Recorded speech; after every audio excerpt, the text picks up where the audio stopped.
Good evening, Internet, and welcome back to Bloodstone, a Four Dads 5th edition D&D game. When it has been a little while since we've played last, I'm going to take off my headset for a second and listen to make sure that the stream is behaving the way that it's supposed to, that we don't have any technical issues, so bear with me for just a second. I can hear myself, so that's good. Test. Looks like we're doing okay. So we'll put to bed the potential technical issues, and we'll get down to business. It has been a little while since we've had a Bloodstone stream. Souls was just letting me know that it was September 24th was the last time we played this game. Episode 31, The Well of History. Sorry about that, guys. Really hate that schedules have gone as poorly as they have over the last few weeks. Looks like maybe we've got a Zale. Okay, so I can go ahead and take care of that issue then. Assuming that he pops up. And we'll get that fixed, hopefully. Yep, there's Macaria, and looks like Zale's trying very hard to get his camera to turn on. We are, well, we're trying very hard to return to a somewhat regular schedule. It has been a little bit difficult. Like I said, a lot of schedule issues. Alanir is in the process of moving, so that's fantastic. You can see perhaps in his background that things are a little bit more sparse than usual at his place as they're packing up to move. In the amount of time that since we were doing this regularly, Macaria has also moved. So that's a big deal. But we're all trying to get back into the swing of things. I'm trying to get back into the swing of things, doing regular D&D games during the week. Hopefully, we'll be able to bring that back to the channel here. Hopefully starting tonight, we'll get back into a more regular cadence with these things. I have missed it. I've missed playing with you guys, and I've missed having the Twitch audience out there enjoying this fantastic campaign along with us. Anything to add, gentlemen, before we dive off into tonight's session? Nope. Alright, I'm seeing thumbs ups and a whole lot of nothing out there, so we'll go ahead and dive into tonight's session. When last we left our intrepid group of adventurers, the party was mostly congregated at Oakhart, the ancestral manse of the Oaks clan, of which Eldrick is the current scion. Baron Eldrick Oaks is holding court, as it were, in Oakhart after a tumultuous time at his coronation event. The city of Heliogopolis was attacked from the northwest, and it resulted in a little bit of unrest in the city. It was a small attack, but still very, very much impactful to the city and to the party as a whole, or to the party itself. Sprout, the party's ranger, Furball Ranger, was caught in the attack and was nearly killed by the skeletal rider that has been referred to as Famine, that assaulted a marketplace in the farmer's quarter just outside the Baron's Gate, the northwestern gate into the city. The attack left Sprout near death and terrified, and plunged the city into a bit of turmoil, as most of the gentry and the notable personages within the city and from regions around were very near the gate at Oakhart for the Baron's celebration. They were also put at risk and were quickly ferried to Palace Hill to shelter within the palace itself, which is the first time that anyone was allowed into the palace for several days, as the entire Palace Hill district was closed off due to unknown or unconfirmed circumstances. After the party, after the scramble, the mad scramble to get the nobles and the important people out of Oakhart and into safety at the palace, Eldrick and party had a conversation with Lord Marshal Sebastian Killian of the Wardens of the White Tree, the so-called secret police of the Bloodstone Kingdom. A few different pieces of information were shared back and forth, including the nature of Eldrick's recent events, recent adventures, some of the things that are going on in the Bloodstone Kingdom, including the murders or assassinations of several high-ranking, high-profile individuals within the kingdom. And at last, the confirmation that yes, the person currently sitting on the throne of Bloodstone is not Gareth Dragonsbane, but an imposter, a doppelganger. The government knows this. The government is working on a solution to this problem, but cannot act openly because they believe whoever is responsible for running the doppelganger is in fact in possession of the real King Gareth Dragonsbane, and taking any overt actions against this person or against this doppelganger might put the king's life in danger. With all of that out in the open and up in the air, there is a lot on the minds of the adventuring band formerly known as the Companion Protectors of Damara. A lot of personal issues going on, a lot of I guess internal strife, as it were, between certain members of the party. Not entirely certain who we can trust, even within the bounds of our own party at this point in time. Macaria has been acting a little shiftier than usual. Sprout is consumed with grief. Eldrick is Eldrick. and even thoros'l is acting somewhat different from the way that he previously was, though previous to the party's recently completed adventure, in which a literally lifelong quest of thoros'l's was finally laid to rest.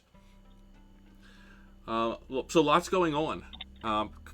Compound that with the fact that now Eldrick and party are being ordered far off to the northwest, to the Moonsea region, to a city called Melvant, which is about to be the host city for a conclave of the Moonsea cities and of Impilter, the neighboring kingdom to the south of Bloodstone, who are getting together for a war council.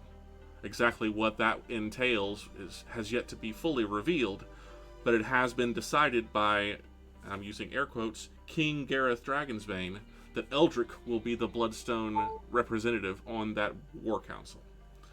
So Eldrick is gearing up currently, after taking care of a number of things that he needs to take care of, setting events in motion in his barony. He has recently been coronated as Baron of the province of Morov. He's getting his affairs in order so that he can leave the country in the midst of all the turmoil that it is in, and go sit on this war council in far-off Melvant in the Moonsea region. Does that about cover it, gentlemen? Are we about there? I think the only point of order would be Gareth decided that it would be Eldrick, but it was at the request of somebody from Impilter. It was from, I don't his name in it. That is correct. The king was influenced by one of the ruling lords of Impilter, Lord Halembrar, which is a longtime ally of the Bloodstone people, the Bloodstone kingdom. from back during the Bloodstone Wars, 13 or so years ago. It was Halembrar that put the bug in the king's ear that he would like for Eldrick to be the Bloodstone representative on this war council. Had we met Eldrick, or had we met Halembrar when we were in Lyrabar? I'm trying to remember. Was he one of the council members I pleaded with? He was not present at the time that Eldrick was arrested in Lyrabar. That is correct. That's right, but he was a main character in a side game that we did. So. That is also correct. Yes, we as a group of players, have history with Lord Halembrar, even though these particular characters, Eldrick and his company, currently do not.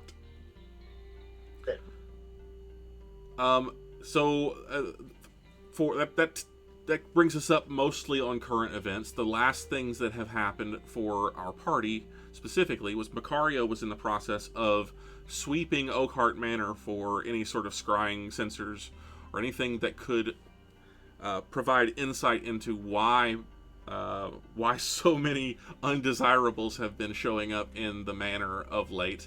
There were 2 unexpected visitors during the party a night ago, as well as several unexpected and unsettling occurrences with apparent hallucinations that were shared by the group.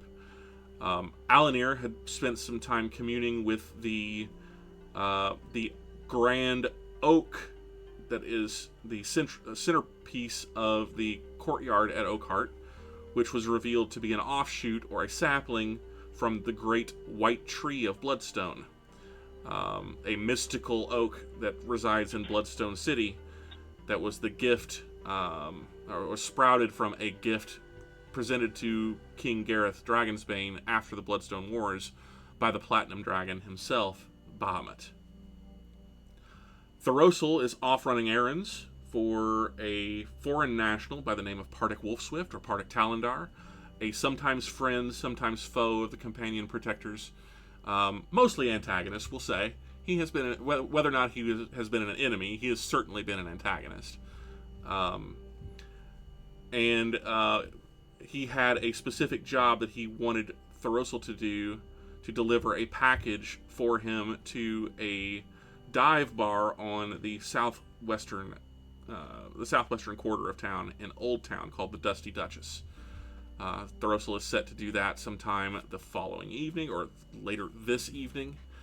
And Eldrick has spent his time today meeting with a herald, one of the sort of wandering scholars, I guess you would say, that catalog and correlate the members of the various ruling classes, the noble classes, throughout the realms. This meeting with the herald, and I don't have her name directly in front. I do have her name, Presmoira of Voldreri. This herald provided some insight into Eldrick's past, I suppose, and not some pretty heavy Doctor Who time traveler doesn't want to give stuff away vibe. Something like that. But provided some additional information to Eldrick regarding perhaps his past or the history of his family and of the region that he didn't previously know, and asked some questions, or potentially presented some questions, not specifically asked questions, but presented some questions to Eldrick regarding his own past and things that he believes to be true.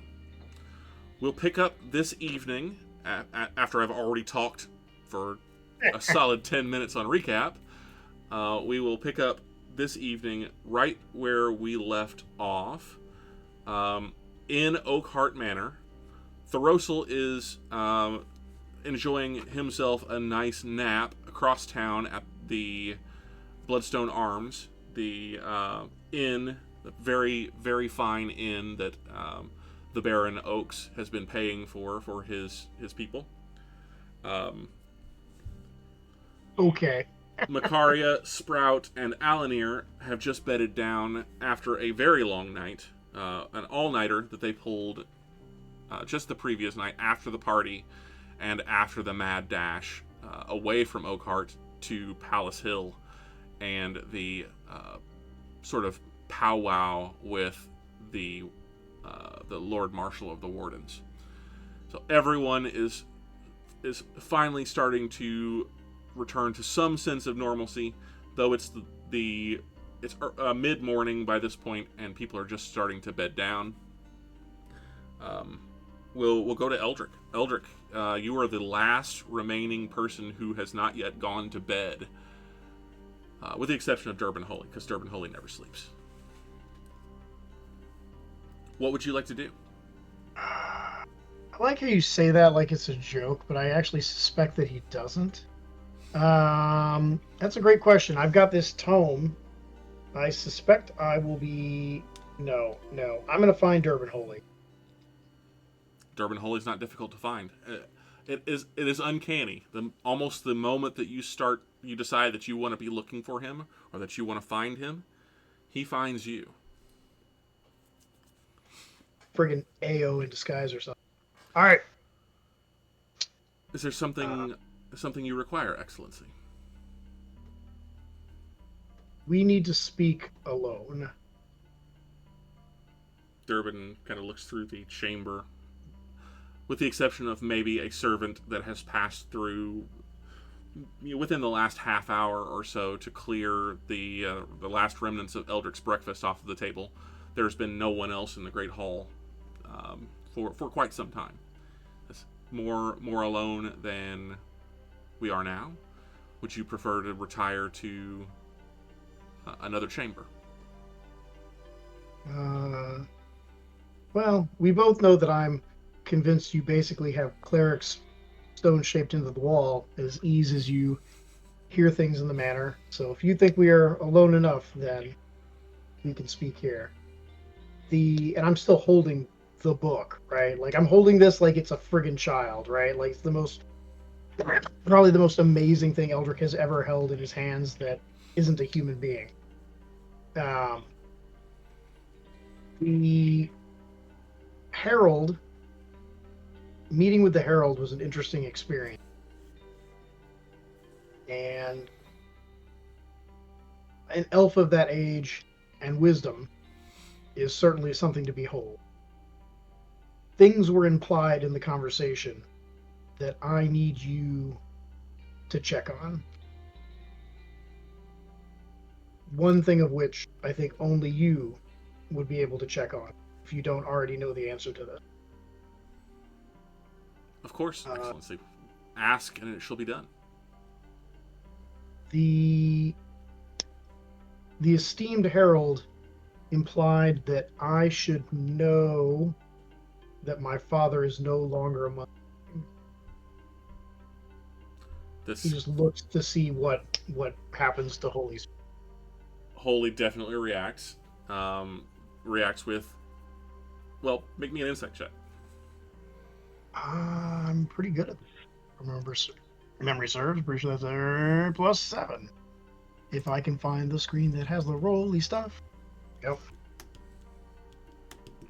7. Survey says, 2 on the die. It's 9 total. He definitely reacts. There's a slight widening of his eyes whenever you mention that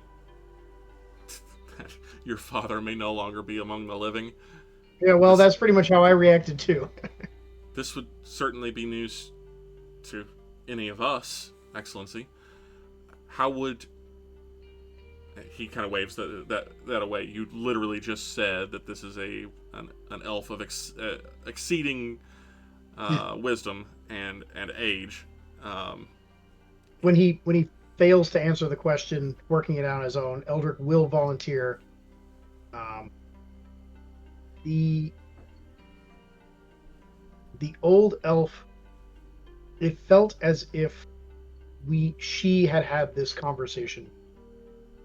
The entire meeting felt as if she had that conversation. So I don't know if she has access to powerful divination magic or a gift from her god or what, but she felt to have prescience or perhaps deception in great quantities. I see. And what specifically would you have me do? Excellency? Mother implied that there was a way you and her, or you, could contact Father in case of emergencies. Ah, yes. Of course. Would you like to be included? If I can be. We can go. It granted, Excellency, that there's no guarantee that Lord Titus will be in a position to respond. The sending is managed via a one-way communication. If we provide a message to him, if he is able to do so, he does usually respond, but it is not a guarantee. It's not a reliable means of confirming that he is that what you fear is not the case. You would like to send a message to him, therefore, do you have a message in mind? Whew. Well, now that I know more or less how it works, I can certainly think of one. I might need a few moments. It will take some time to prepare the necessary equipment. If you would accompany me to your father's office. Absolutely. This is where Eldrick. You're cutting out like every third or fourth word. I don't know if it's a headset thing or what's going on, but we're losing a good deal of your... Okay. I'll turn up my sensitivity. Sorry about that. No worries. If you said this is where Eldrick dies, I allow me to... Well, I said when he gets kidnapped, but Oh, you know... He gets kidnapped. Oh, well, that was not me projecting or anything at all. Let's see if this is better. I turned the sensitivity up. Yeah, I said this is where Eldrick gets kidnapped. He's totally toast now. We'll see how it goes. Well then, Master Holy leads you into your father's study, which is on the second floor, just outside your mother and father's respective bedrooms. You've been there before. It has the large mosaic of the Kingdom of Bloodstone, and specifically the city of Heliogoblus, yada yada yada. A number of confirmed magical artifacts that are there basically as decoration. The big globy map thing, yeah. The big globy thing, yeah. He actually walks over to that very artifact, the sphere on a pedestal. Now we get to find out if we broke it. And he says, in order to send your father a message, all that you need to do is focus on him and deliver your message while touching this sphere. Granted, it will only work once. The magic takes some time to recharge after it is used, so it is only used in emergencies. But a question as to whether or not your father has left this existence is what I would deem a considerable emergency. Does this have the standard... He's going to ask because I know how magic works. Does this have the standard 25-word limit? It does. It is a sending. And will... My understanding, this is out of character for a half second, is that when a cleric does a sending spell, they have a concept of whether or not the magic actually takes. Whether or not they get a response or not, they understand whether or not the magic actually quote-unquote worked, right? Correct. However Eldrick would ask that question, he's going to ask if this thing's going to give him the yes, the magic happened feeling. I just don't know how to vocalize that question. the Am I going to feel the tingle? the effect is it is somewhat obvious. Hmm. You you will understand whenever you utilize it. If you would like privacy, Your Excellency, I shall leave you to it. If you have other things to attend to, that is fine, but I don't need privacy. Eldrick is going to sit down at the desk with a quill and paper, and he's gonna write out his message. He's not just gonna bumble through this. It's too important. Well, whenever you kind of offhand mention if he has other things to do in the manor, he gives you a very frank look. He always has other things to do in the manor. But he does pause at the door whenever you sit down at your father's desk, and you catch him as you're, kind of scribbling, trying to work out the message that you want to try to send to Titus Oaks. You catch him standing kind of in the doorway, watching you. And there's a somewhat nostalgic look on his face. And then he, as he notices you notice him, he, of course, straightens back up and gives you a little bow and departs. All right, there we go. I'll give you a little bit of time to. Yeah, I'm gonna need a minute to work this. Yeah. Yeah, I was gonna go to Makaria, but Makaria's not here. Vamp, I guess, had to bail for a moment, so we will pop over to Alanir. Alanir, let us assume that you have the opportunity to get a full rest, and are you awaken refreshed, feeling considerably better after your very difficult long night. What is it that you would like to do? Say mid-afternoon, as you awaken. Have we actually decided that we are going to go join the War Council? Or not? We are, the last conversation we had, we seemed to think that was our only real option, being that there wasn't much else we could do in the country without just really pissing off some powerful people. And that would be bad. Yeah. We never really spoke about when we were actually going to leave or how we were going to leave, did we?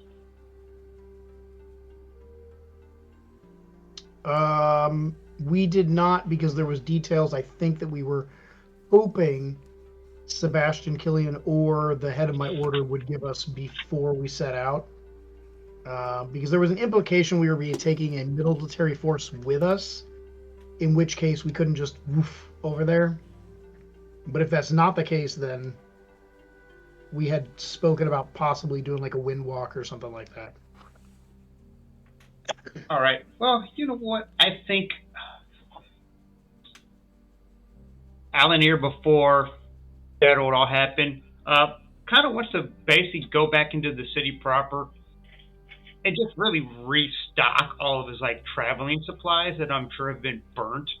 Okay. And that we really haven't replenished because we've been in the town. Sure. So just kind of a bit of a shopping spree. Just restock rations, water skins, maybe freshen up, get some new bedrolls, things like that. All on Eldrick's dime, of course. Oh, of course. That seems about right. Yeah, I recall doing that through the Bloodstone Arms, having their person go and get all that stuff for thoros'l already. So, you guys. That is correct. All right. So you're going to spend the day effectively, Alanir, just out on the town, replenishing stocks. Anything else in particular that you want to try to accomplish while you're out there, or is it literally just a shopping trip? Yeah, I think it's really just a shopping trip and prepping to see when we leave. Okay. But as far as anything else in the town, he doesn't really have anything specific he wants to do. Okay. Then we will transition over to Macaria. Macaria, same kind of thing. Let us assume for a moment that you, after a short period of rest and relaxation, we'll say that's a long period of rest and relaxation, as you have received a long rest. You wake up maybe mid-afternoon, maybe early evening in your room at Oakhart. And number one, you're still alive. Number two, Maikaria is still there, sitting more or less motionless in the chair next to the bedside, just watching you sleep. And what would you like to do as you wake up? As I wake up, Macaria is going to ask Maikaria to go get a few rolls of parchment or scrolls or something, just some blank pieces of paper. We're going to need to do some writing today. Okay. And so send her out, essentially just to get her out of the room. Right. And I think today is going to be spent kind of the opposite of what just happened. I'm going to spend a lot of resources instead of shopping for them, and I'm going to be creating two sealed scrolls, each with a symbol inside of them.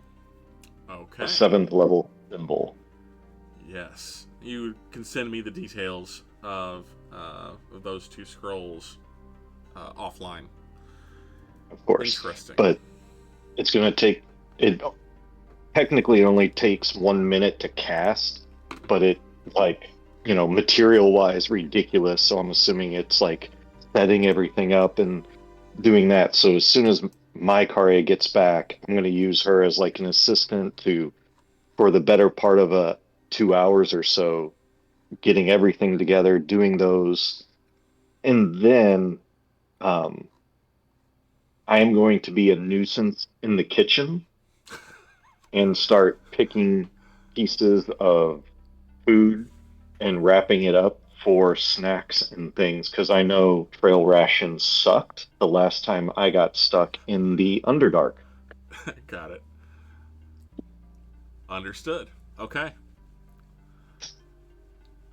Then, yeah, so Macaria, I have a full understanding of what it is that you're doing for the better part of the day today.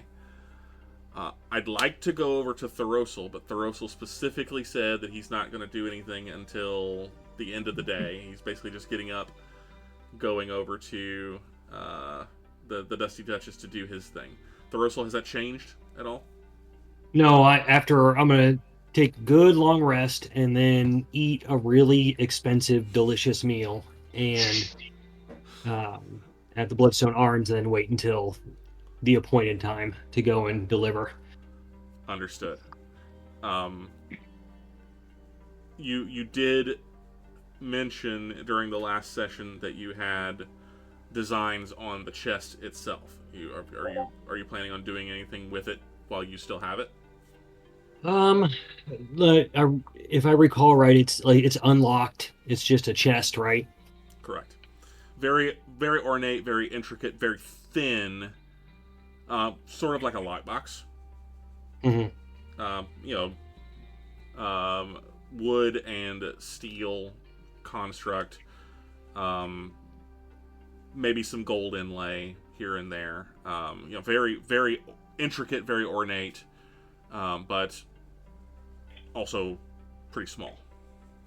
Sure. Not heavy and not locked, just latched. Okay. Not my wheelhouse, but does it appear to be trapped at all? Make me an investigation check. Oh my god, it's been so long. Where is that? It starts with an I, doesn't it? There we go. It does. Okay, a 15. You don't detect any traps on the box. Well, then I will open it in my room, not in the main area. We'll see what happens. Okay. Well, you open up the box, and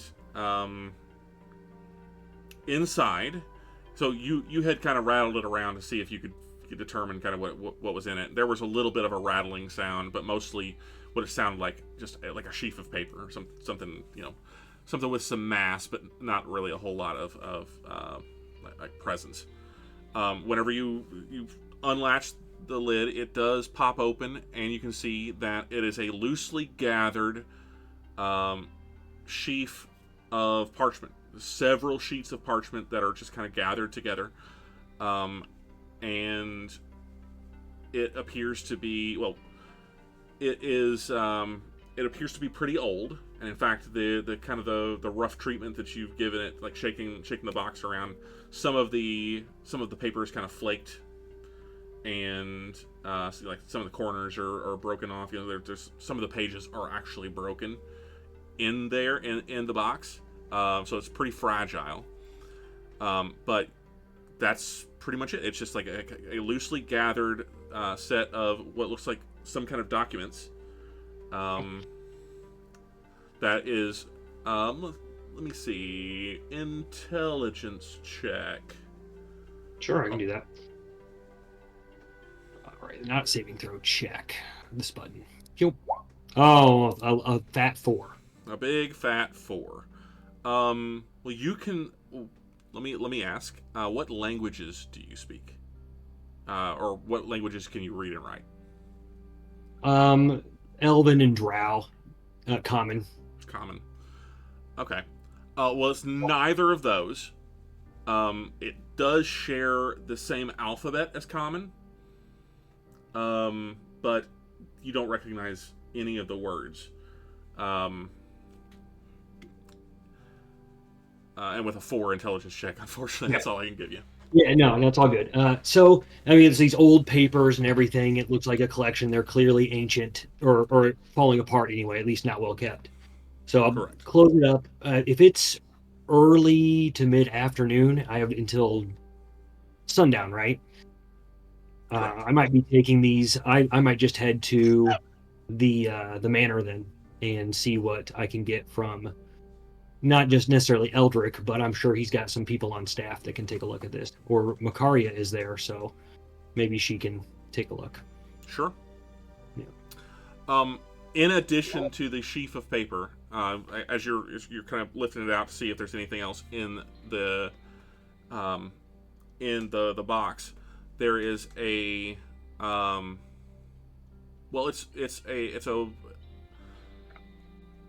there's a leather pouch that's like open. It's not like a sealed leather pouch. It's like small, maybe like just like the size of your hand.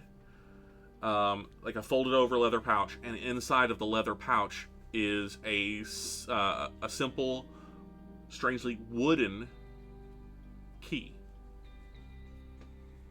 A wooden key, okay. Maybe about 6 inches long, like you would think of it as like a skeleton key. 6 inch long, carved wooden key. Very, very simple, very simplistic. Inside this pouch. Sure. Okay.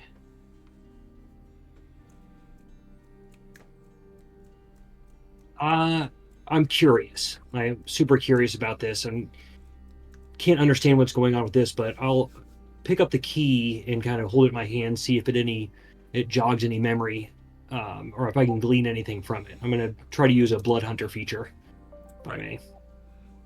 Grim Psychometry. Grim Psychometry. All right. I'm just doing a quick read. History check. Right. Not exactly, again, not my wheelhouse, but 14. Much better than a 4. Okay, so you're holding on to this key, and you kind of fall into yourself, feeling your sort of connection with the weave. You've had a kind of on again, off again relationship with Cheverash. But you have like your training or your devotion to the cause that you have been pursuing for nearly 100 years has left you with some arcane sensitivities. Kind of feeling the aura of this object in your hand, it gives you a very specific impression. You're kind of turning it over in your hand, and your eyes are closed, and what begins to kind of form in your mind as you're holding on to this key, there's a kind of a sense of vertigo. You feel like a sense of vertigo, and then you're standing, and you open your eyes, and you're standing on the deck of a ship. But instead of tossed stormy seas of the Sea of Fallen Stars, which is the nearest place that you could potentially be on board on the deck of a ship of this size, all you see around you is the night sky. Stars. There's a inkling of a memory of a time where you were in a similar situation not long ago. And then you're back in your room. Deep breath after coming back to myself. Take another look at the key. Did it feel like the ethereal, like whenever we were on Will Swift's ship prior? Did the deck seem that familiar as I dig into that vision?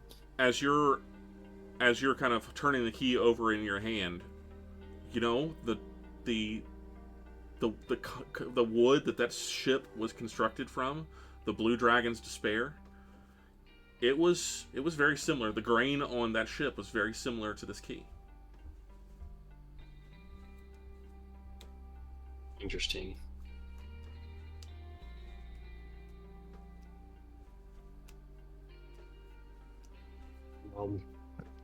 Take the key. I'll put it back in the leather pouch. Put everything back in the box. Search around for anything else that might be in there. Hidden compartments.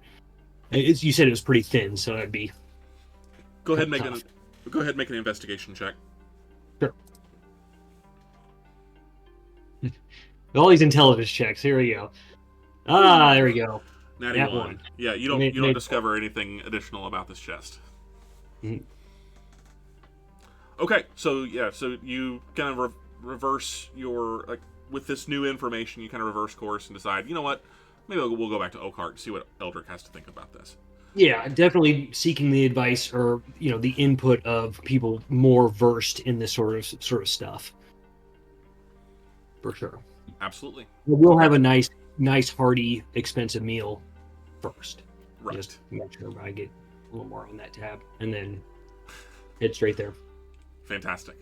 Okay, so then we will skip ahead a little bit. We'll go back to Eldrick, because Eldrick has spent a good long time deciding exactly what it is he wants to send to his father.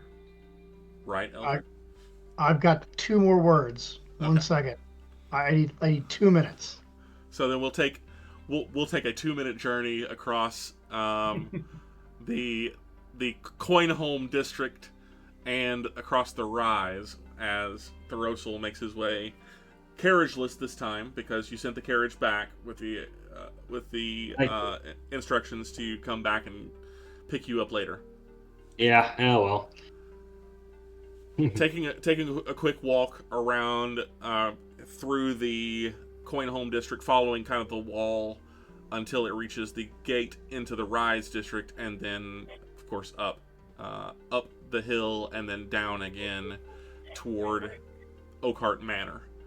Go ahead and give me thoros'l. Sure. You can choose. It can be either perception or insight. Ooh, I'm gonna go with insight. I feel like that's more fun. 15. You you happen to notice, as you're on foot moving through the city today, you know what? You don't think that for a very, very long time, at least the last couple of times that you've been in the city of Heliogabalus, you can't remember nearly so many people walking around carrying weapons. Now, it's not unexpected that people are armed within the city. There's an adventurers guild here, but you haven't really seen in the city of Heliogabalus. It's not considered fashionable through in the general populace of the city for people to walk around with swords, armed, just in general. But man, you're seeing like almost every third or fourth person that you encounter is a group of what looks like maybe mercenaries, walking through the city streets, armed. Is there a tension? Most of the people I'm seeing armed are clearly mercenary or groups, little bands from mercenary groups walking around together. Does the average citizen look more tense, or like the shopkeep, or like the parents going to pick up stuff or running errands? Like, do they seem more tense? Is there like a vibe in the air? With a 15 insight, yes, there is definitely a tension in the city, and a lot of that can be explained by just the events of just the last 24 hours. Yeah, For the first time in recent history, the city's bells rang. That's a big deal. That was the first time, like the alarm bells in the city of Heliogabalus, even during the height of the Bloodstone Wars, which went on for several years, Heliogabalus was never threatened. The bells never rang. And yet last night that happened. People are scared. People are very tense. And the idea that people are walking around, and largely mercenary groups, like you said, but singles, individual people that are walking around either openly carrying weapons like cudgels or things of that nature in their hands, or wearing swords, or things of that nature, is alarming to you. You've never seen it before. Not here. Yeah, the city guard, they're called the Gold Cloaks, right? Gold Cloaks? The Golden Helms. Golden Helms. Okay, so I was mixing stories. Gold Cloaks is Game of Thrones. Yeah, thank you. That's what I thought. It's gold something. Anyway, so these Gold Helms, I mean, are they out in force? Do they seem to be more prevalent, or? They do. Okay. And in fact, you will note that as you're moving specifically through the Coinholm and the Rise districts, you've been here for just under a 10-day, I think, since you guys arrived back from Merimedra. Mm-hmm. And you know that the police presence in those two districts specifically are generally pretty high as compared to Dawngate and Old Town. The Rise, Coinholm, and the Purse are often more densely patrolled. But it looks like that the Helms are legitimately out in force today. They're everywhere. Every corner, you've got a squad of Helms. Great. Well, part of thoros'l's like, yeah, great. Let's be ready for the next things. Next time things pop off. But he'll keep an eye open in case. He's specifically looking out for anybody from the Devil's Own that might be maybe tailing him. I don't know. For thoros'l's mind, this kind of like edgy, things on the edge and in the city would maybe make him a little nervous as well. But he's just going to keep going on his way. Okay. What is your passive perception, thoros'l? 20. Okay. So, you have a pretty uncanny knack for knowing whenever you're being followed, and you absolutely are being followed. Good. But it is there's a squad of helms who are keeping tabs on you. Oh, well. Yeah, fuck them, I guess. I don't care about them at all, so... They can follow me all they want. Yeah. Okay. So anyhow, so noticing all of this, you do make your way, mostly unmolested, back toward the Oakhart Manor, and given that you are now a known quantity, you're a face that is recognized at the manor. You are, of course, let past the gate and into the manor proper. About the time that Eldrick is doing the thing that Eldrick is about to do, which is... All right, I posted in the chat, see the exact wording in Discord chat, but in Discord, okay. But Eldrick is going to, I guess I put my hand on it and just make it happen. I guess on the globe. That's what you were told. You touch the orb, picture your father, and deliver your message. And I am looking at that now. Eldrick will. I'm going to read it out just so everybody has it. But for the record, I looked up because I am terrible at spelling that trustworthy is one word. Anyway, Eldrick puts his hand on the. This is all written out on a piece of paper that he's holding. He puts his hand on the orb. He thinks about Titus Oaks, or the man he knows as Titus Oaks, and he'll verbalize while he thinks about it, just because he's not as astute at magic as some people. And he'll say, "Father, many questions, answers important. Are you alive? Where are you? Do you need help? Where is Gareth? Why Higginbottom a mystery?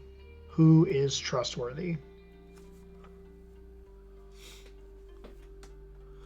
Okay, you're gonna have to. There's a lot to unpack there. You're gonna have to send me that list. I can't find where you posted that. So can you let me know? Yeah, I can put it in. I can put it in Roll20 if you want. It's just in the Discord chat for this channel, but I can put it in Roll20 just to make it easy. Oh, I see. Yeah. Yeah, I got you. I'll just drop it in. I'll just drop it in there. All right, there you go. It's in the Discord, or it's in the Roll20 chat as well. Yeah. The 5s are me counting words because I am terrible. Yes. Father, many questions, answers important. Are you alive? Where are you? Do you need help? Where is Gareth? Why Higginbottom a mystery? Who is trustworthy? Yep. Please tell me the response. Now, hold on. So, just so everybody can picture this, one of two things is going to happen. Either Titus is this Machiavellian, crazy time-traveling person that Souls thinks he is, and he's going to get these questions and he'll be like, the onion unfolds. Or he's just some rando merchant from the city of Helio who's going to hear these questions and be like, did he get into the stash again? What is going on? What is happening in Oak Manor? There are so many the answer things. has to be in like the same broken sentences. Yes. Or he's dead and he doesn't get any of it. Yeah, there's clearly no in between of those two situations at all. There's three answers there. Sure, One of them him being dead. I'll be honest, the biggest answer is whether or not I get a reply. That's fair. All the other stuff is just gravy. Now, part of the thing is I have questions that I don't think Eldrick would think to ask, so I had to formulate what I think he'd actually ask. Because he cares about Titus way more than I do at the moment. So as you are verbalizing the name Titus Oaks in your mind and thinking about your father, you feel the globe beneath your hand begin to grow warm, and it actually lifts up off of the pedestal that it sits on and gives off this kind of bluish, purplish, wispy radiance, and it begins to spin. And it's not just spinning in one direction. It's all. I realize the parallels that I'm drawing here, but it's almost as though there's a point on the spherical surface that is searching for something, like an eye. Honestly didn't intend for this to be the Palantir. at all, but that's effectively what it is. It lifts up and then it begins to turn, and it's not like it's just spinning in one direction. It begins to turn this way and that and turning, and it eventually stops, but it stops abruptly, and it flickers, like the surface of the orb flickers, and you see your father's face. It's not as though like you're gazing upon him like through a scrying spell, but you can actually see just sort of like a ghostly outline of your father's face. And you hear his voice say, "Eldrick, am safe in Glister, though not for long, I fear. Cut off from the outside, soon to be under siege. Love to your mother." The orb goes dark and drops back into its housing on the pedestal with a loud clunk.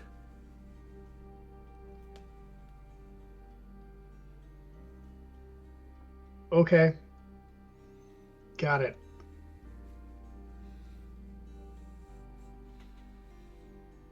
I need to find a map. Glister is where we were going, or it's near where we were going? Glister is just on the other side. Let me change the map for you so that I can just show you. Show beats tell, right? Sure does, especially for the stream. Glister. So you are currently here. Yep. And Heliogopolis. You are soon to be sent here, which is the city of Melvant on the Moonsea. Yep. Glister is about here.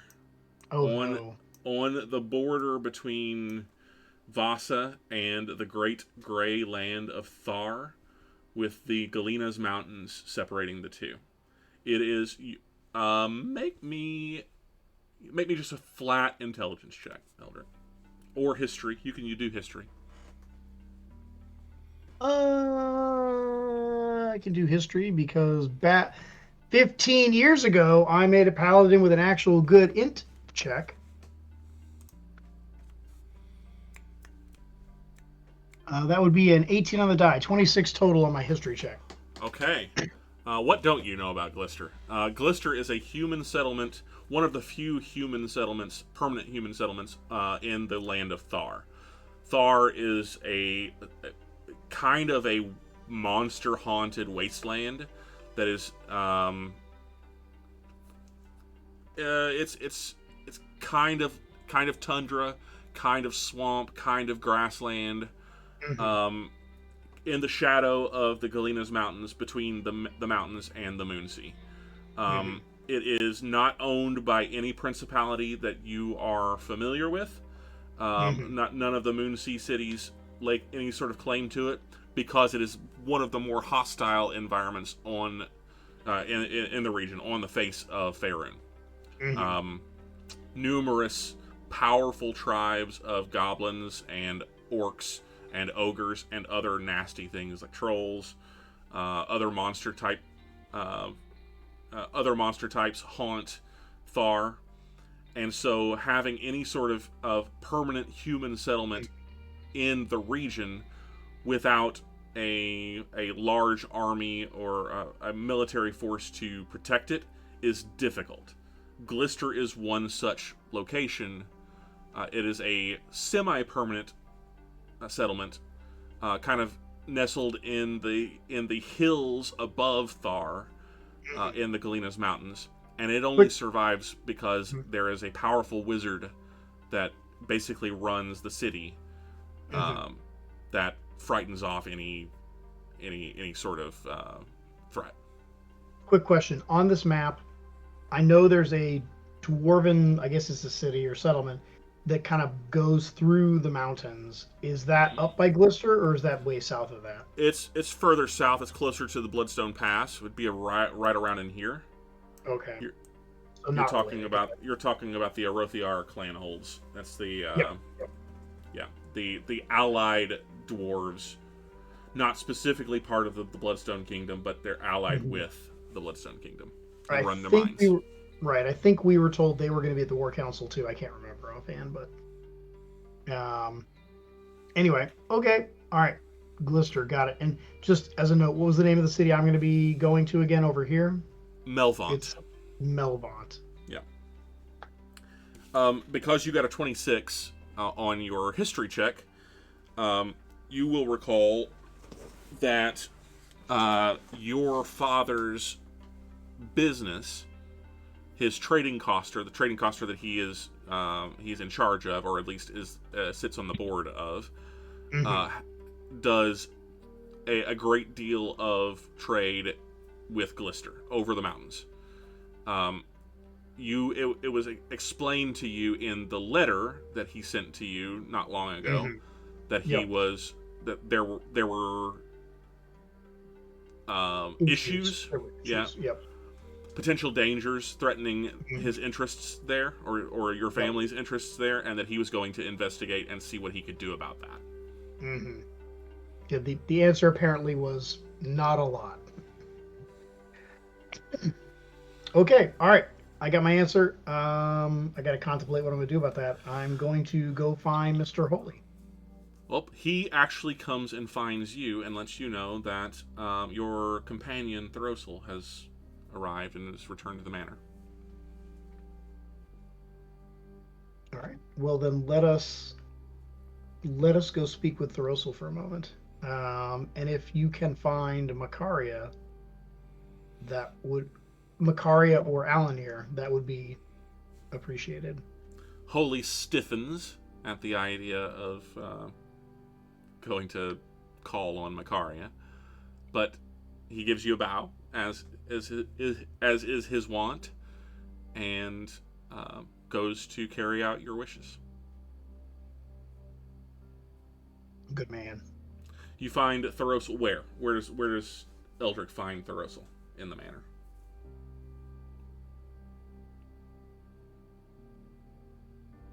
Are you asking Eldrick or thoros'l? I think it's a question for thoros'l. I think that's a question for thoros'l. Oh, okay. I mean, the main sitting kind of area where you go to receive people, I guess. I'm not going to go traipsing around his manor looking for Eldrick, especially if Holy saw me and said he'd go get him. And probably in the main hall, which is where Eldrick's had all of his previous meetings with visitors. Not that you're a visitor, but yeah, where we had our powwow before. Yeah. All right, then I will find him there. All right. Gentlemen. All right. Well, thoros'l's got that little box with him. And he'll say, I got box. This. Yeah. This is what Pardic wanted me to deliver. I took a peek inside. As I expected. I figured if we were looking for more information or some details, that was the best way to do it. I'm going to need Macaria's help figuring some things out, though. There's some old papers in here falling apart. Not anything I understand. And you're welcome to take a look. Who are you supposed to deliver this to? A fella named Baxter.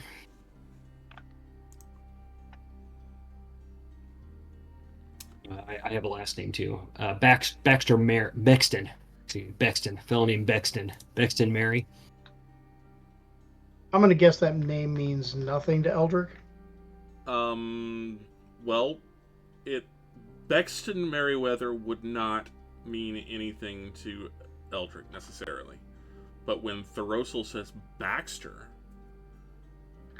that actually does key something in your memory, Eldrick. There we go. My nephew for names. Okay.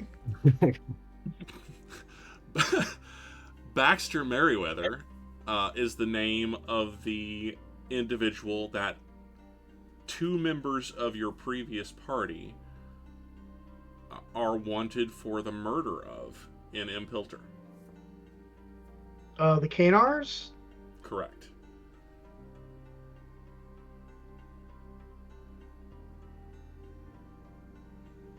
When you traveled through Impilter, specifically the city of Hlamak in the southern on the southern coast of Impilter.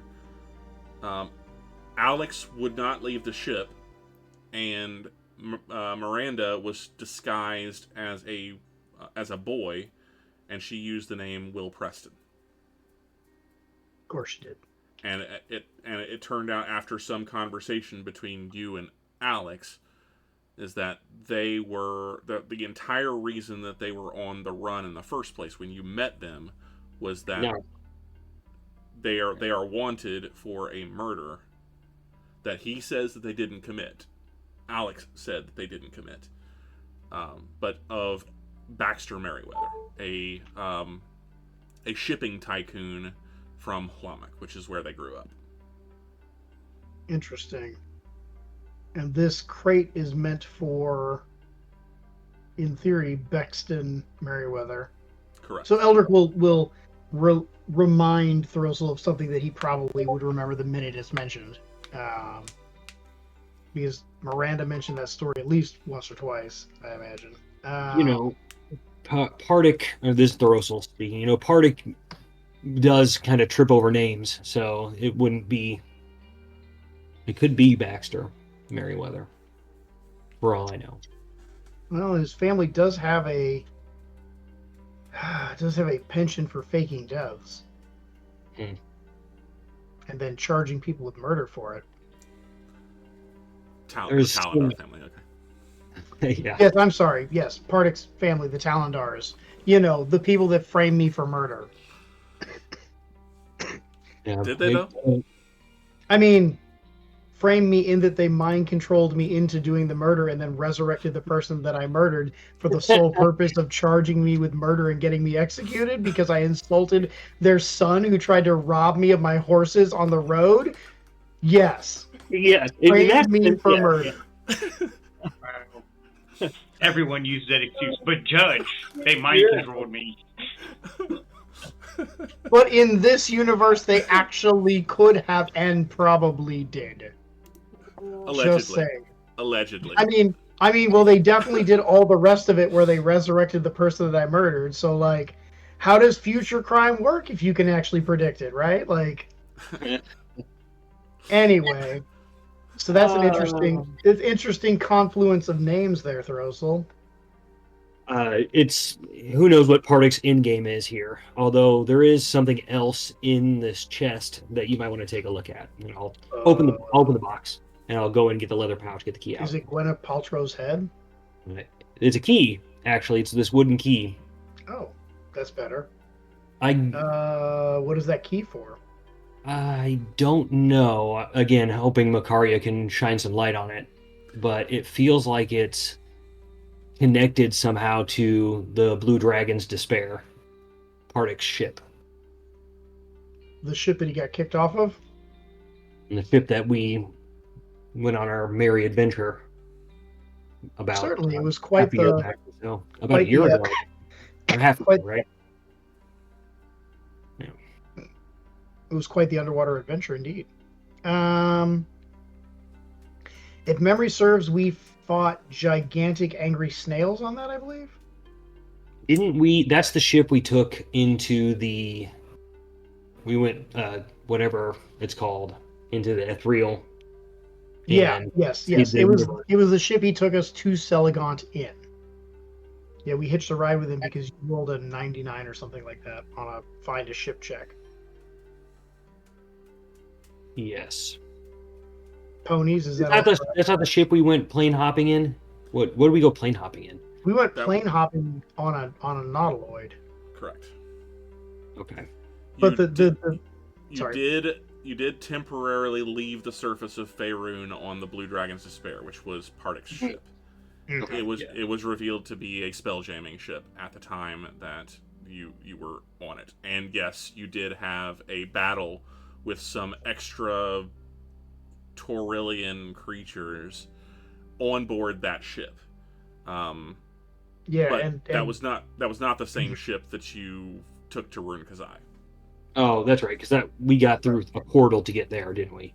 We portaled through, or after we were in the Klingon B5 battlecruiser where Correct. we fought the endless blobby thing. Yes. Not Titus Oaks showed up, gave us a bag of stuff, and then we Correct. used the giant crystal runes to teleport to a nautiloid so that the giant, crazy, angry angel lady wouldn't kill us. And We then like, rode that nautiloid for some undeterminate amount of time. Yeah. Eventually ended up in Rune Kazai after we totally putzed up our ability to use the crown because I was too scared to look at terrible dreams. At which point we got off the nautiloid and stuff happened. Yeah. Save the universe. Dungeons and Dragons, everybody. There we are. Potentially I killed most of the party at one point and they all came back and got better. We don't like talking about that part. I mean, Okay, so anyway, the Blue Dragon's Despair, that ship that we took, whenever he gave us a ride way back, I think that this key is connected, and I'm hoping that these papers can make that connection more clear or more concrete. But gotcha. I think we'll need Makaria's arcane knowledge, or at least a gift of language.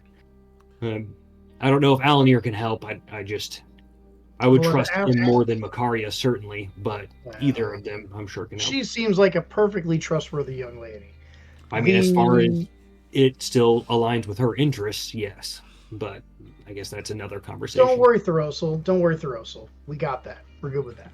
Her interests are mostly our interests at the moment. Anyway, I have Master Durbin Holy looking for both of them. Hopefully they are on the grounds. You want to take a look at the papers? See if you see anything? They're pretty fragile. I'm not going to pick them up, but I am going to take a look at what I can see in the box. Go ahead and make me a flat intelligence check. And while you're doing that, Makaria, are you to be found? Yes, I'm sure I can be found somewhere. Do you answer the call when Holy comes and finds you and asks you, or informs you that the Baron would like a moment of your time in the Great Hall? Oh, yes, please lead the way. I mean, I would hate to have the Baron wait on someone such as myself, especially if I have to follow in your footsteps. You know the place so much better. If it was Madeline, you wouldn't be so snarky. Nope. If it was Madeline, we would be arm in arm, smiling and giggling. Jeez. Skipping and laughing, yeah. 13, you recognize that it is a... you recognize that it is the same character set. I want to say alphabet, but that's not quite the correct word. I'm very, very specific about words. The same set of characters as the Damaran tongue, which you speak, read, write. But it is not. It is a much older language, perhaps a dead language. With a 13, you have seen it before, primarily in very, very, very old writings that actually predate the Bloodstone Kingdom, predate Damara. So it's a script that I am aware of, but not that I can read. Correct. Got it. Don't you have like an ancient elven person around? Out of character. Well, I mean, she's not exactly at our beck and call, and I'm pretty sure she's time traveled back to 2016. So we'll see. 2016, very specifically, yes. But as you two are having this conversation, and Eldrick is recognizing that this is an ancient script, Makaria comes in with Durbin Holy. And he actually asks, Your Excellency, might I have a moment regarding the question that you asked me before? Absolutely. I'll step off to the side with him. All right. I'll give Makaria and thoros'l a little solo time, and so we'll do that first. Makaria, thoros'l. Makaria, I found some things when I went to see what Pardic wanted me to deliver. He had this chest. Inside of it are some old papers. Eldrick seems to think it's an ancient, like old language that he can't read. What do you make of it? Language has never been my strong suit. I have Primordial, Infernal, and Draconic. I highly doubt it's going to be one of those. You can Is read it- this. Oh my god! What?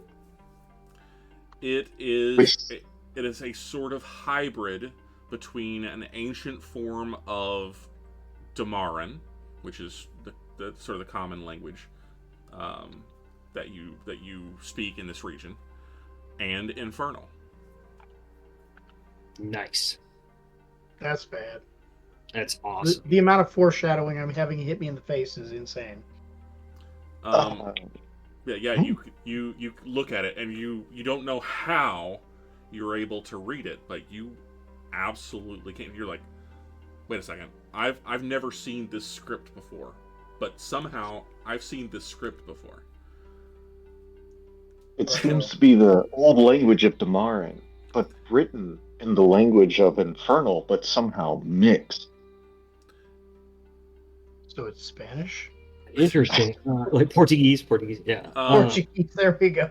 Make me a history check, Macaria specifically. History. All right. Where's +10? Here we go. Oh yeah. There we go. It Back to the dates back, email. it dates back to the empire of Narfel, which was No. Heard that. Yeah. Yeah. It's an ancient civilization that was in this region prior to both Damara and Impilter, thousands of years ago. This is so bad. The Narfeli were notably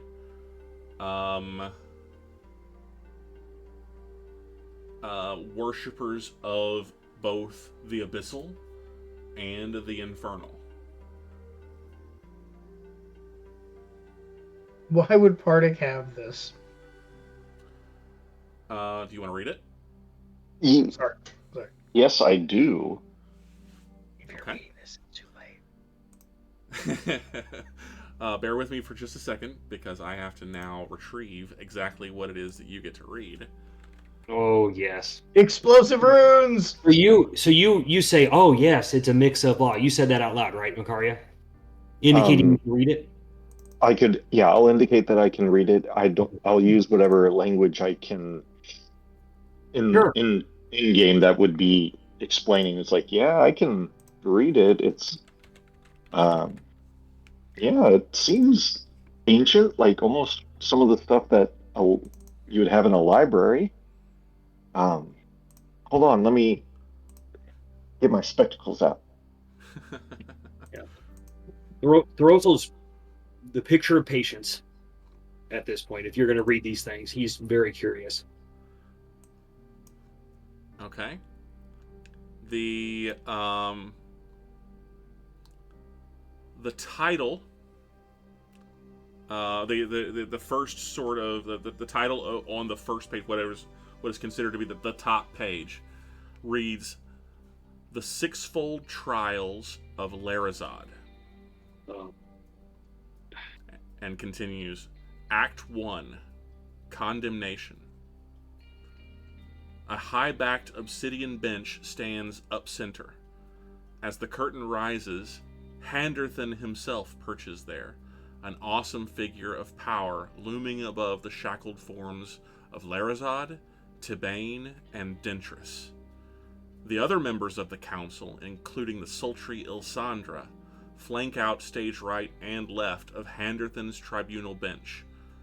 The hulking bearded devil Bailiff stands over them, spiked truncheon in his scabrous red leather-like hands. This is a script, literally, a script for a play. Like ancient Greek place. Sound like a Jabberwocky to me, man. 37 reckon- nouns and a whole bunch of gibberish. I believe this is a court scene, if I'm not mistaken, or at least a punishment. Interesting. So this is just a script for a play? I mean, on face value, I mean, literature could have hidden meanings. I'm sure there could be something behind it. To the right collector, this could be worth a large sum of money, probably. It is old.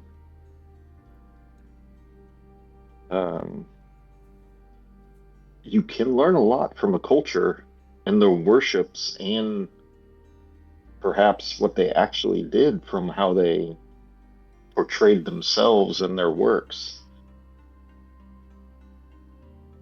Out of character, what were we watching when we had the hallucinations in a play? There was a play scene a million years ago. It was It more wasn't- like a stage. I think. Celadon Opera House. There was a play that was put on at the Opera House in Selgant called Visions of Chaos. Visions of Chaos. It was called Visions of Chaos. Okay. And there were no hallucinations.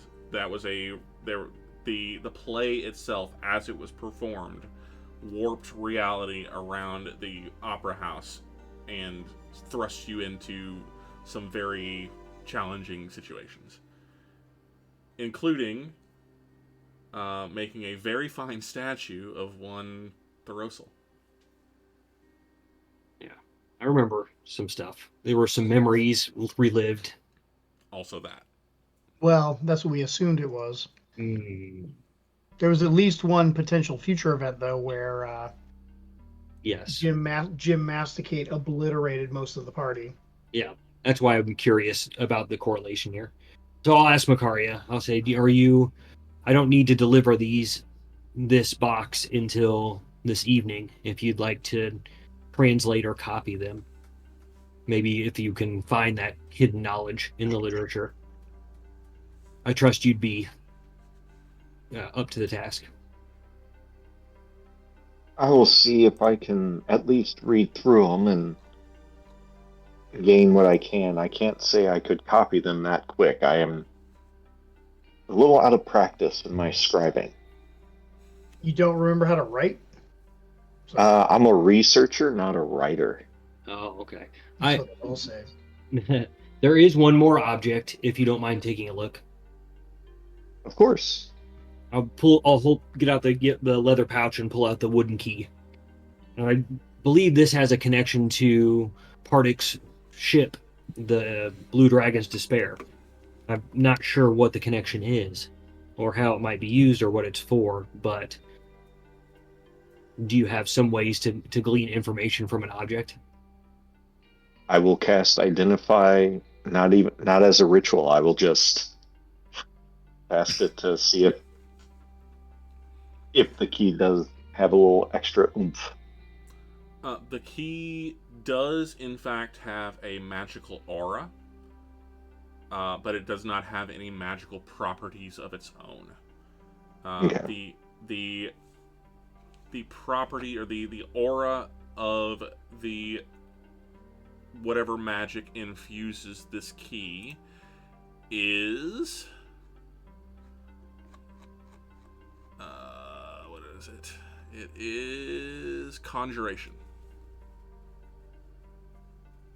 Conjuration. Okay. But the key itself is not technically a magic item. It is just infused, more or less. It has a conjurative aura, Yeah. sort of suffusing the key itself, but it doesn't do anything. It doesn't have any magical properties that can be commanded. Like you can't wave it like a wand and have it do a thing. Sure. Where does it belong? Or is it part of the ship? I don't know. This in itself, my spell would tell me if the item was magical in itself, but it just has residual aura. So probably part of the key or part of the ship, but not anything that does anything. Maybe unlocks a door. No. The key itself, then, as he says that, I'll kind of hold the key. The teeth of the key. They're called teeth, aren't they? Teeth. Correct. Yes. What do they look special in any way, or does it look like a skeleton key, like it could be put into any door, or? It does appear to be similar to, well, what you, the player, would consider Right. a standard skeleton key. It doesn't have, like, it's not like keys we think of today with engraved teeth or a specific pattern of teeth that are carved into the item. It's, for like a more old timey earth lock. It's just more like a paddle that could turn a paddle within a lock, or a Sure. tumbler Yeah. within a lock. Yeah. Yeah, but is it like? Does it look like it's got a specific? Even if it's big patterns, right? If it's, or is it just like a flat It's piece of wood? surprisingly simplistic. It does Okay. have some carving into the actual key itself, and but the pattern is chaotic. It doesn't appear that it was necessarily um, a means of fitting a specific lock necessarily, rather than it was carved in as decorative. Okay. Interesting. Does it look like I could fit it in a door in Uh, if you Eldritch Manor? if you found the right door. Okay. Is it like? Does it fit in a door? Not here, no. Okay. It's a little bit too big to fit in the somewhat more sophisticated locks here. Okay. Yeah. I'll just put it back to batch then. Throw it back in the box. All right. Well, I'll kind of shrug. I guess if you find anything out about this, I'm curious as what Pardik's up to. And it seems that the person I'm delivering this to is a little bit suspect as well. Well, I am no art expert, but I will take these, and she'll take the papers and move to a chair and just start reading. Okay. Well, even though it's a language that you're not familiar with, you can read it obviously, but it feels strange as you're attempting to read it. It's a 7-act play or 7-scene play. It's I say acts, but that's what they are listed as within the script. They're more like 7 short scenes that details a trial for someone called Larazod Rilsane, who's a tiefling, an apparent war hero in some ancient society. He and several of his companions undergo a number of very difficult, challenging, and deadly trials in order to prove their innocence of a claim that they are they number one consorted with demons, and number two attempted to threaten the life of a chief magistrate by the name of Handerthen. Handerthen himself is presiding over the trial. Over the course of the play, one of the jurors or one of the members of the council deciding whether or not Larazod is guilty, the sultry Ilsandra, an infernal-blooded Arrhenius, I believe, decides that she believes in Larazod's story and joins him and his companions in these trials. And over the course of these 6 trials, Larazod is tortured, and he and his companions are burned in acid. They have basically leeches that are applied to their skin, or something akin to leeches that are applied to their skin. that attempt to burrow into their bodies and kill them. They eat. They're forced to eat these strange eggs, which then causes them to vomit up a devilish creature, birth through vomiting up slime a devilish creature that bears their face, and then they're forced to kill these children. So really, really terrible, really horrible things that happen to Larazod until the climactic scene where Asmodeus himself arrives on the scene and reveals that it was in fact Handerthan that was the traitor, that was the one consorting with demons, and he is carried off to hell while Larazod and his companions are freed and their names are cleared. A good redemption everyman story. A little heavy-handed on the Deus Ex Machina, but I think overall it was a good, well-structured play.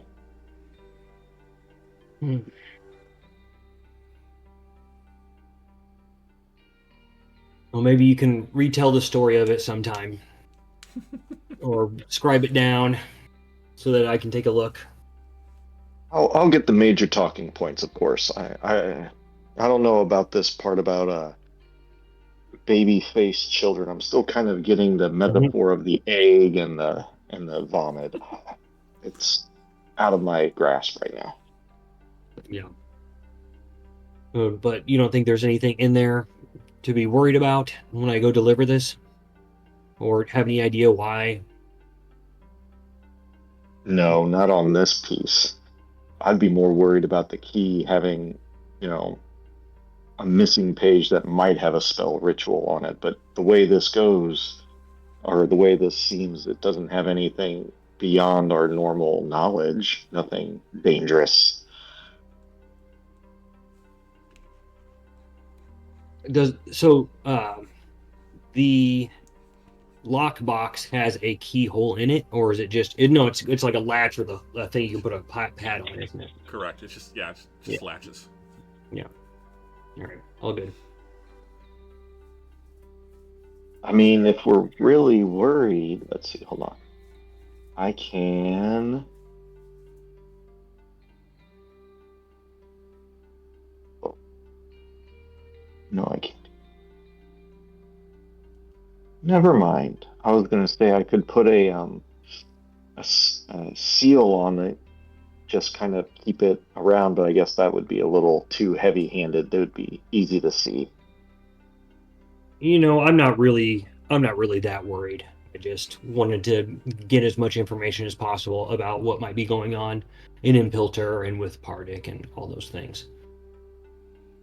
See if there's his family has been kind of a thorn in our side from time to time, and I wanted to make sure he specifically wasn't trying to get one up on us or anything, or if there is a way we could turn the tables. Eldrick, make me a. Let me think. Make me an insight check. All right.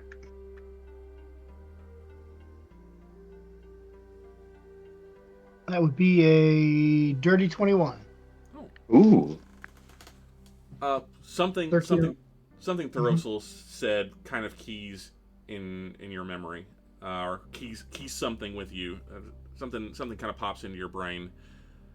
Pardic is having thoros'l deliver this particular piece of art to someone who is an Impilturian national, or perhaps a noble from Impilter.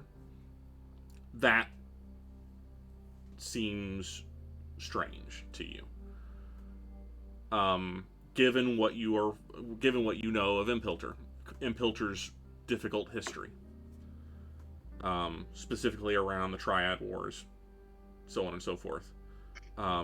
This subject matter within this play, absolute taboo within Impilter. The very appearance of anything infernal or abyssal,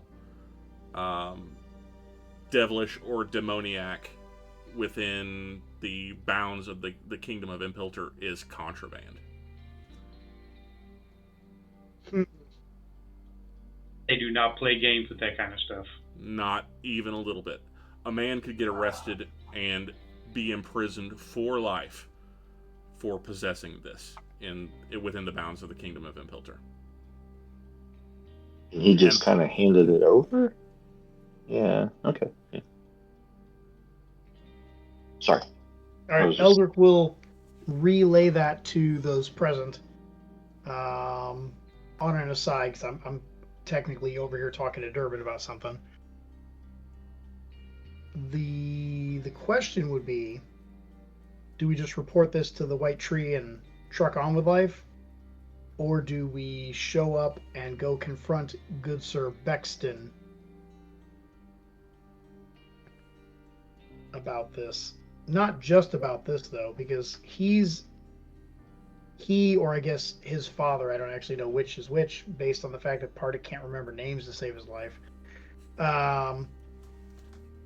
Nor can Zale. The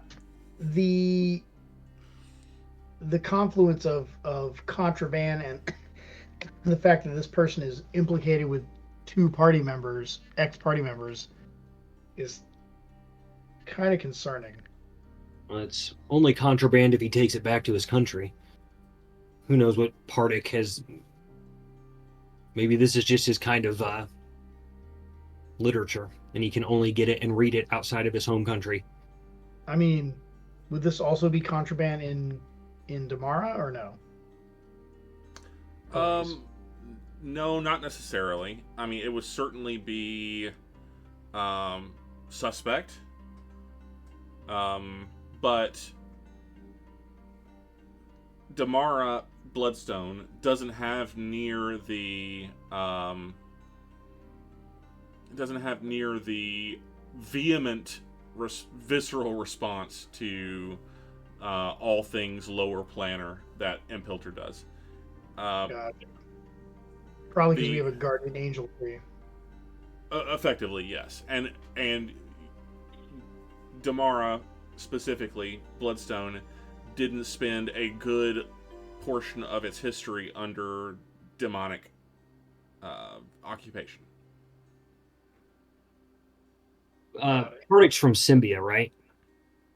Correct. Pardic hails from Selgon in Symbia. Yes. Okay.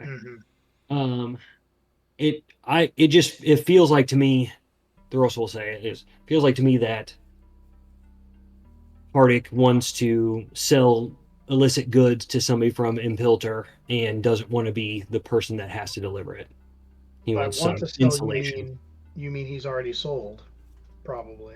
He has said he's already gotten the coin, so yeah. He wants some insulation from being the person that actually hands it over, which is fine. I understand that kind of game. I couldn't care less what kind of smut the Impilterians read. But why would they need you to do it? Couldn't they just hire someone?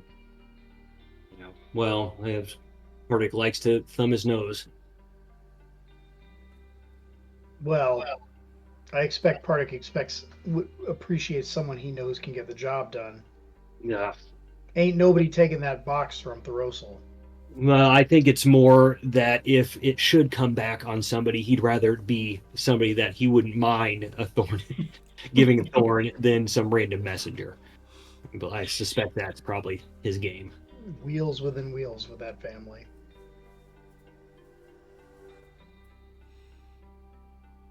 Well, Eldrick, as you are ruminating on this with your companions, Durbin Holy returns and says, "Your Excellency,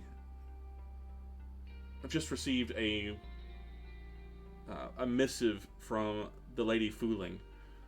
She says that you have an audience today. She has an audience with you today."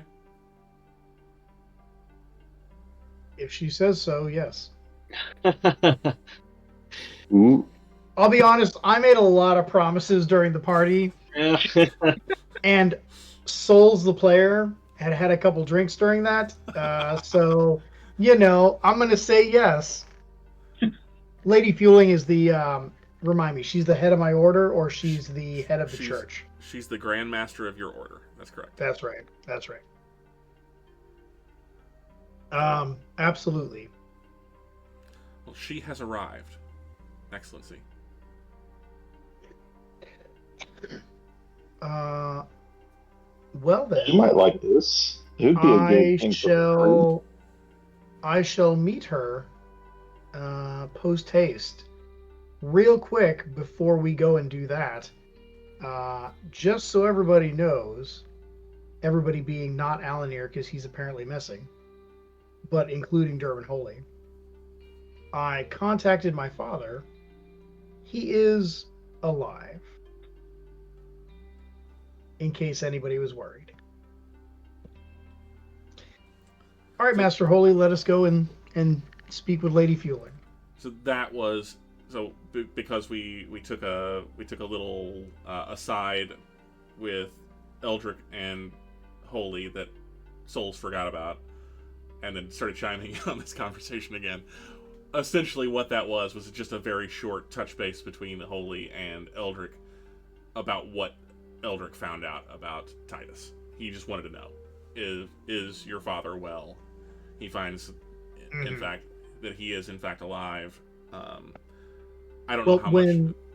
When Eldrick is walking with Durbin to go meet Lady Fueling, he's actually going to relay the whole thing. He's going to hand him the note of what he actually asked, and then give him the full message as he remembers it, which is way better than me because I could not type fast enough for that. Understood. All right. Well then, I will provide the full message that Titus sent back to you through the Discord, so that you have that in hand. And next time on Bloodstone, we will, about the time that Lady Fueling is arriving to have her audience with Eldrick, thoros'l will be departing for the Duchess, the Dusty Duchess, for his meeting. Alone?